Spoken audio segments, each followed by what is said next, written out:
मैं हूं सैयद नूरान और आप देख रहे हैं आपकी आवाज़। KPCC minority chairman mister Y Saeed Ahmed हमारे साथ हैं। चलिए उनसे बात करते हैं।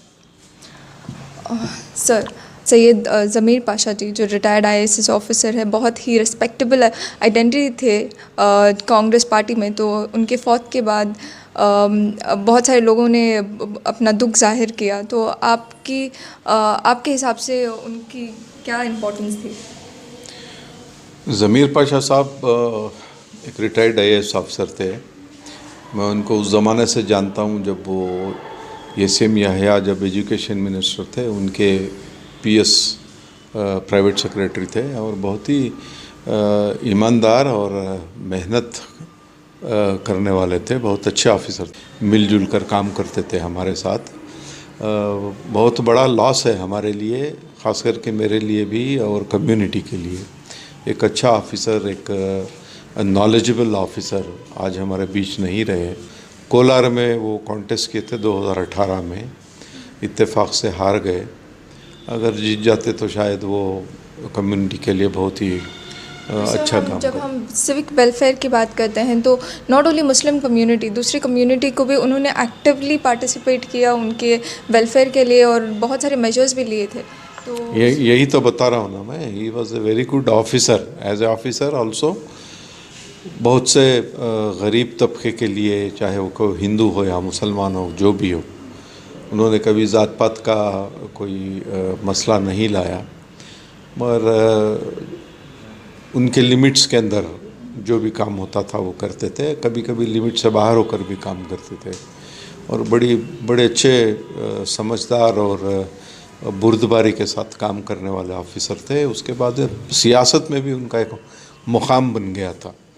सब सारे बड़े सीनियर लीडर्स उनको रिकग्नाइज करते थे।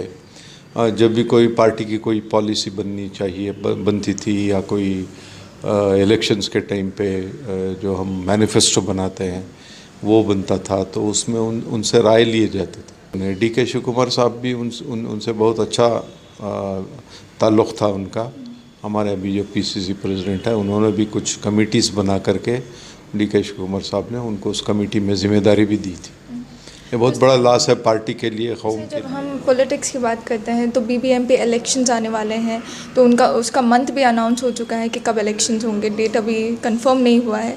और जब हम बीबीएमपी इलेक्शंस की बात करते हैं तो डीलिमिटेशन एक ऐसा चीज़ है जो आता है जहाँ पे कॉन्स्टिट्यूंसीज़ ज़्यादा हो रही है और एरियाज़ छोटे हो रहे हैं, तो नंबर ऑफ़ कॉन्स्टिट्यूंसीज़ ज़्यादा हो रहे हैं। तो उसके बारे में आपका क्या कहना है? देखिए, 40,000 वोटर्स की लिमिट है कॉरपोरेशन के लिए, कॉरपोरेशन वार्ड्स के लिए। और उसके मुताबिक मेरे ख़्याल से वो 223 वार्ड्स का बोल रहे थे, मगर अब 240 पर 3 वार्ड्स की बात चल रही है। और डिलिमिटेशन होने के बाद में जो रिज़र्वेशंस होंगे, वार्ड रिज़र्वेशन, तो उसके बाद हमको पता चलेगा कि कौन से वार्ड में क्या रिज़र्वेशन है, किसको हम सीट दे सकते हैं। और कॉरपोरेशन इलेक्शन जब भी हों, कांग्रेस पार्टी डीके शिव कुमार साहब की क़ियादत में, उनकी लीडरशिप में चुनाव लड़ने के लिए हमेशा तैयार रहेगी और तैयार है। तो सर, जब कांग्रेस पार्टी की बात आती है तो आपके एक्सपेक्टेशंस क्या हैं? तो इस बार के बीबीएमपी इलेक्शंस में क्या रिज़ल्ट निकलेगा? अच्छा रिज़ल्ट निकलेगा। बीजेपी के लिए वैसे भी एंटी इनकम्बेंसी है और उनके अंदर बहुत सी अंदरूनी लड़ाई चल रही है। कुछ लोग येडियूरप्पा को रखना चाहते हैं, कुछ लोग येडियूरप्पा को उतारना चाहते हैं। और ये जो रिसेंटली कुछ लोग कांग्रेस छोड़ करके बीजेपी में चले गए और उनको एमएलसी बना करके जो मिनिस्टर बनाने की बात चल रही है, उसके लिए भी उनकी पार्टी में बहुत विरोध है और लोगों में भी नाराज़गी है इनके बारे में। और टोटल एंटी इनकम्बेंसी बीजेपी के बारे में है। तो इंशाल्लाह मेजॉरिटी हमारी होगी, कॉरपोरेशन भी हमारा होगा। हम फार्मर्स बिल के बारे में बात करते हैं तो कांग्रेस पार्टी ने स्टार्टिंग में बहुत एक्टिवली परफॉर्म किया था, बहुत एक्टिवली उसके अगेंस्ट खड़े हुए थे। एंड उसके बाद अब जब फार्मर्स निकले हैं पंजाब से, हरियाणा से दिल्ली तक, तो हमें कांग्रेस पार्टी की ज़्यादा इन्वॉल्वमेंट नज़र नहीं आ रही। फार्मर्स कांग्रेस में भी हैं बीजेपी में भी हैं, दूसरी पार्टियों में भी हैं। और ये किसी पार्टी का मसला नहीं है, फार्मर्स का मसला है। फार्मर्स का मसला है, इसीलिए हर पार्टी इसको सपोर्ट करना चाहिए। कांग्रेस भी सपोर्ट कर रही है, दूसरे पार्टियां भी कर रही हैं, सिवाय बीजेपी के। और अगर ये फेल हो जाती है बीजेपी के फार्मर्स को सेटिस्फाई करने में, उसका रिज़ल्ट आपको 2024 में जो इलेक्शन होने वाले हैं उसमें आपको नज़र आएगा कि बीजेपी बहुत ख़राब हार जाएगी इसमें। ये तो it is writing on the wall. तो सर क्या कांग्रेस पार्टी कोई मेजर्स नहीं ले सकती फार्मर्स को प्रोटेक्ट करने में?